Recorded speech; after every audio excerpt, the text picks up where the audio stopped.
My name is Monica Bennett, and I've been playing the long game for 11 years at Brookridge Solutions. Most people think Compliance Week is just about poorly designed posters and free cookies. I turned it into a silent guillotine that left the entire board of directors unable to lift their heads. It all started when she denied my overtime bonus and forgot who actually kept the original books. The fluorescent lights in the break room buzzed with their usual passive-aggressive hum as I stirred my third cup of coffee that Tuesday morning. Clarissa Doyle swept in carrying her Hermes bag, worth more than my annual salary, and announced she wouldn't approve my $300 overtime request because of budget optics. "If you need overtime money, dream about it in your sleep," she said, loud enough for the entire accounting department to hear. I smiled on the outside while my internal audit system began its silent boot sequence. Clarissa had no idea she'd just awakened something that had been dormant for years. I am what you might call an audit ghost. Silent, resourceful, never climbing the ladder, but knowing exactly which ledgers have skeletons buried underneath. 11 years at this Fortune 500 financial services company had taught me patience. I'd survived 3 restructures, 5 different CFOs, and countless murky audit cycles. I knew where every financial body was buried. Clarissa held the position of Vice President of Finance, and this year she'd volunteered to be the ethics lead for Compliance Week. The irony wasn't lost on me. She was the company's symbol of transparency while orchestrating shadow retention bonuses and disguised consulting fees. That afternoon, I began my quiet investigation. The vendor payment spreadsheets revealed something interesting: consulting fees being paid to Eloise Pierce, Clarissa's personal assistant, who was notorious for her suspicious vacation trips. The payments were coded as strategic advisory services, but Eloise's LinkedIn profile listed her highest qualification as a community college certificate in customer service.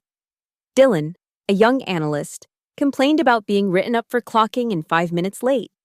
I understood immediately. They needed compliance scapegoats while the real violations happened in the C-suite. While the office gossip mill churned, I quietly copied internal payment folders spanning 5 years onto a USB drive. The data painted a picture that would make any forensic accountant salivate. I reopened files from a shell company that had supposedly been dissolved during a merger 3 years ago.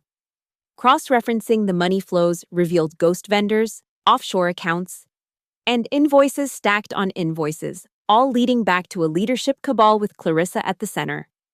I'd tried reporting to HR before and gotten punished by being removed from every meaningful project. This time, I needed a different approach. Daniel Faulkner, an editor at Ledger Hound, a financial watchdog publication, had been in my CPA prep class years ago. When I reached out, he was interested but cautious. "Give me breadcrumbs, not boulders," he said during our coffee meeting. "If you dump everything at once, they'll turn it around and accuse you of corporate espionage." I agreed to his strategy. I began sending time-stamped metadata files in pieces, each one building a paper trail that would be impossible to dismiss. The following week, it suddenly revoked my access to older folders. Clarissa had ordered an internal audit refresh control, really a fishing expedition to find the leak. I pretended to panic, booked PTO, uploaded backup files to an anonymous cloud account, and printed 2 hard copies that I hid in a box labeled Family Recipes. I scheduled a whistleblower report to the state controller to be sent exactly when Clarissa would be delivering her keynote integrity talk at the end of Compliance Week. The morning of the keynote arrived with perfect timing. Clarissa stood beneath a banner reading, "Trust starts here," pontificating about ethical leadership. At 6:30 a.m., Ledger Hound published their exposé, "VP of Finance accused of shadow bonuses fraud." At 6:45 a.m., my pre-scheduled whistleblower emails hit the SEC, State Controller, and 3 other watchdog agencies simultaneously. The office building descended into chaos. Slack channels exploded, IT locked down workstations. HR called emergency meetings. I sat at my kitchen table that evening, cold coffee in hand, the box of original documents resting quietly beside me. I opened my resume file and deleted the old header, Senior Staff Accountant. In its place, I typed, not available for exploitation. My phone buzzed continuously with job offers from 3 competing firms and interview requests from boutique audit companies. I didn't open any of them. I wasn't in a hurry. I closed my eyes and listened to Feeling Good while dawn broke outside. In the distance, that building was beginning to crumble under the weight of audit lights. The investigation that followed revealed a web of financial manipulation spanning 4 years.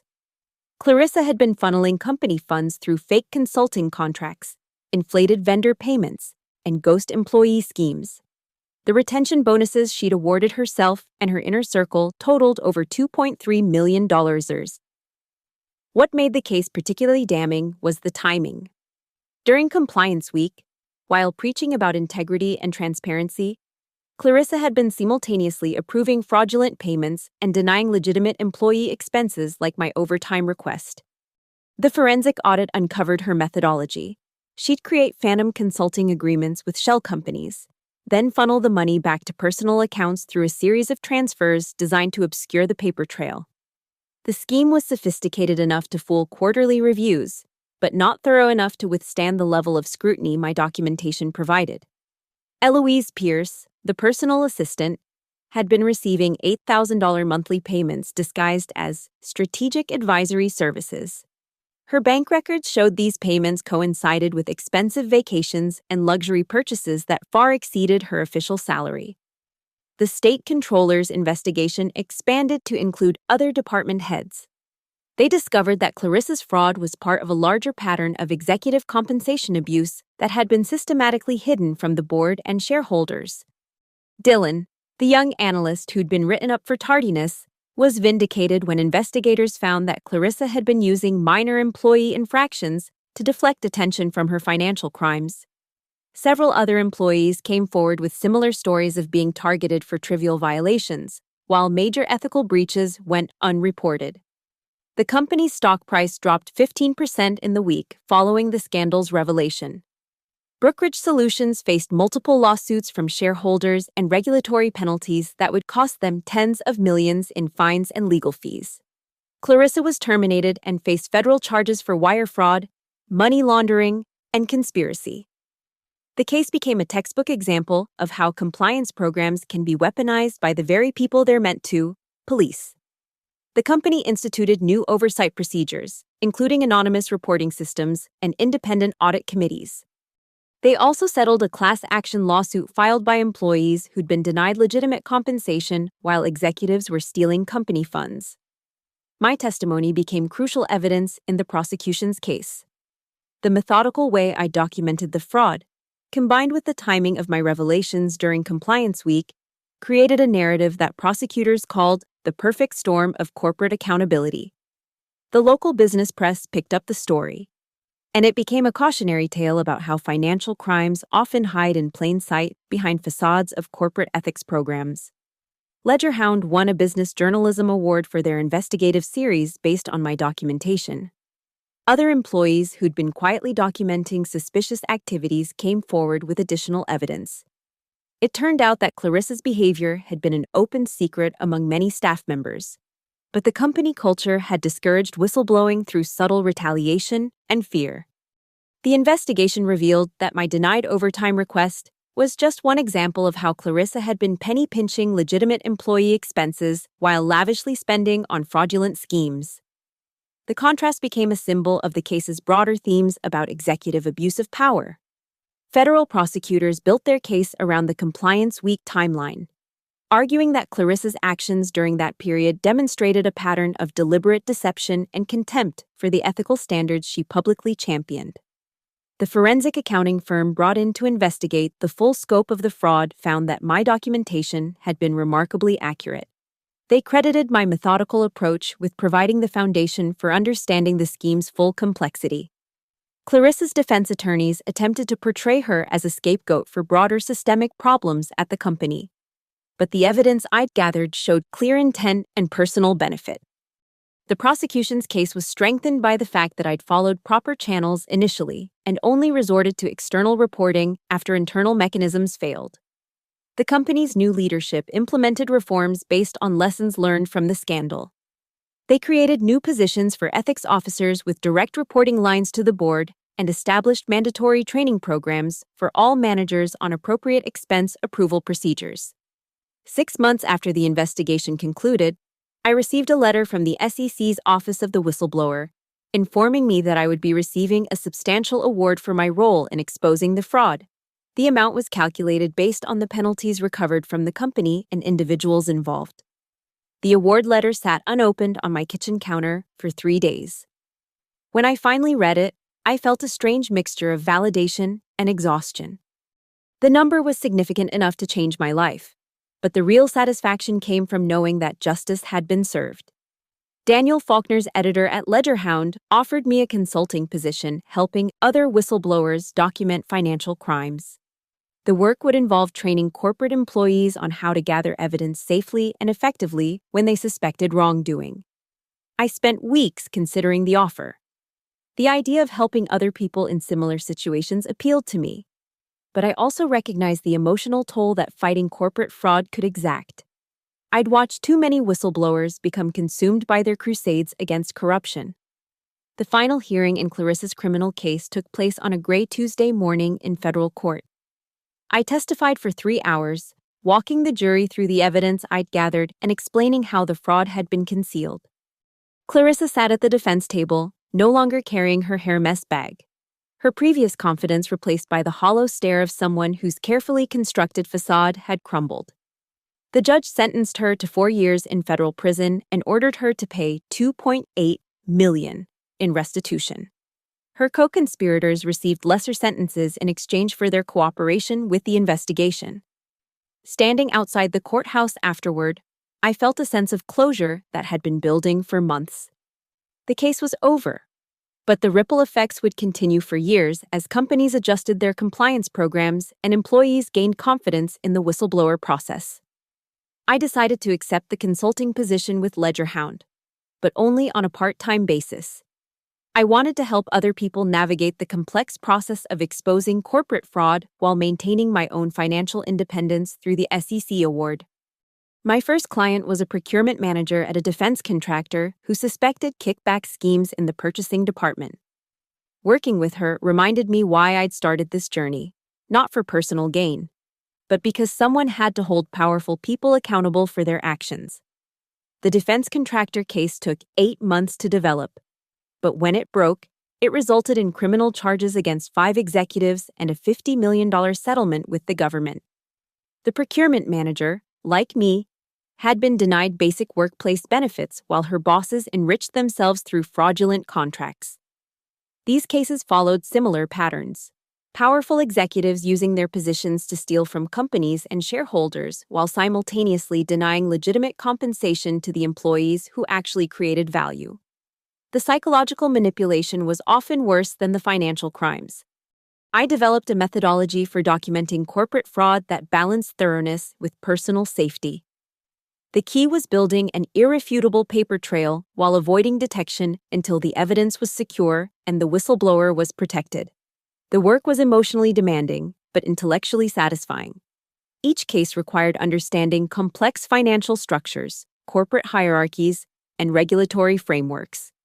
More importantly, it required understanding human psychology, how people rationalize theft, how they maintain facades of respectability, and how they respond when their crimes are exposed. 3 years after the Brookridge case, I was invited to speak at a conference on corporate ethics. The audience included compliance officers, internal auditors, and corporate attorneys, many of whom had heard about the case through professional networks. During my presentation, I emphasized that effective fraud detection required more than just reviewing financial statements.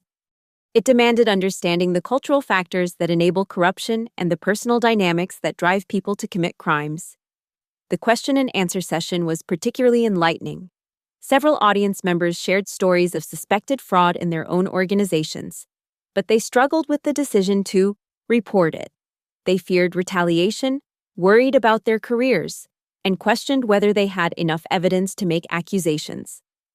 I reminded them that whistleblowing wasn't about destroying careers or companies. It was about protecting investors, employees, and the public from the consequences of unchecked corruption. The goal wasn't punishment, but accountability and prevention. One participant asked whether I ever regretted exposing Clarissa's fraud. The question surprised me because the answer was unequivocally no. The only regret I had was not acting sooner, when the fraud was smaller and fewer people had been affected. The conference organizers asked me to contribute to a book they were publishing on corporate whistleblowing. My chapter focused on the practical aspects of gathering evidence while maintaining normal work responsibilities and avoiding suspicion. Writing about the experience forced me to reflect on how much I'd changed since that morning when Clarissa denied my overtime request. I'd evolved from someone who accepted workplace injustice as inevitable to someone who actively fought against it. The book became a resource for compliance professionals and potential whistleblowers. It included case studies, legal guidance, and practical advice for documenting suspected fraud. My chapter emphasized the importance of patience, methodical evidence gathering, and building relationships with trustworthy journalists and investigators. Years later, I continued consulting on corporate fraud cases while maintaining my independence through smart investments of the SEC award money. The work had become more than a profession. It was a calling that gave meaning to my career and life. I never returned to traditional corporate accounting. The experience at Brookridge had shown me that I could have a greater impact by helping expose fraud than by processing routine financial transactions. The work was riskier and more demanding, but it was also more rewarding. The case files in my home office contained hundreds of documents related to dozens of investigations. Each file represented someone who'd had the courage to challenge corruption and demand accountability. Some cases resulted in criminal prosecutions, others in civil settlements, and a few in simple corporate policy changes that prevented future fraud. The common thread was that ordinary employees had recognized wrongdoing and chosen to act. Despite the personal and professional risks, they'd understood that silence in the face of corruption was complicity. And they'd decided to speak up. My morning coffee ritual had evolved to include reviewing news about corporate fraud cases around the country. The patterns were depressingly consistent. Executives using their positions to steal from companies while denying basic compensation to employees who created the value they were stealing. But there were also encouraging trends. More companies were implementing robust whistleblower programs, regulators were taking financial crimes more seriously, and journalists were devoting more resources to investigating corporate corruption. The SEC's whistleblower program had evolved significantly since my case, with improved protection for reporters and more substantial financial awards for those who provided information leading to successful enforcement actions. I occasionally received calls from former colleagues at Brookridge who were still processing the implications of what had happened. Some expressed gratitude for exposing the fraud, while others remained bitter about the disruption to their careers and the company's reputation. The company itself had recovered from the scandal and implemented meaningful reforms. New leadership had created a culture that encouraged ethical behavior and discouraged the kind of executive abuse that had characterized Clarissa's tenure. My kitchen table, where I'd sat that morning after exposing the fraud, had become my primary workspace. It was where I reviewed evidence, planned investigations, and made the difficult decisions about when and how to expose corporate wrongdoing. The box labeled "Family Recipes" still sat on a shelf in my closet. But now it contained recipes my grandmother had actually written, not financial documents. The real evidence from the Brookridge case was stored in a secure facility, preserved for potential future legal proceedings. I'd learned that justice in corporate fraud cases was often a long, slow process that required patience and persistence. The initial revelation of wrongdoing was just the beginning of a complex legal and investigative process that could take years to complete. But the effort was worthwhile because the consequences of corporate fraud extended far beyond the immediate victims. When executives steal from companies, they undermine trust in the entire business system and create cynicism about corporate leadership that can last for generations. The phone calls from potential clients continued, each one representing another person who'd witnessed wrongdoing and was struggling with the decision to report it. My job was to help them understand that they weren't alone and that there were effective ways to expose fraud while protecting themselves from retaliation. The work had taught me that courage wasn't the absence of fear, it was the decision to act despite fear. Every whistleblower I'd worked with had been afraid. but they'd chosen to prioritize justice over personal comfort. As I sat at my kitchen table on a quiet Tuesday morning, reviewing evidence for my latest case, I thought about how that denied overtime request had set everything in motion. Clarissa's casual cruelty had awakened something in me that had been dormant for years, a determination to hold powerful people accountable for their actions. The fluorescent lights in office break rooms across the country were still buzzing with their passive-aggressive hum. But somewhere in those buildings, employees were documenting suspicious activities and preparing to challenge corruption. The work continued, one case at a time, one whistleblower at a time. I opened my laptop and began typing my report for the latest investigation. Outside my window, the sun was rising on another day of corporate accountability. The audit ghost was still working, still watching, still waiting for justice to be served.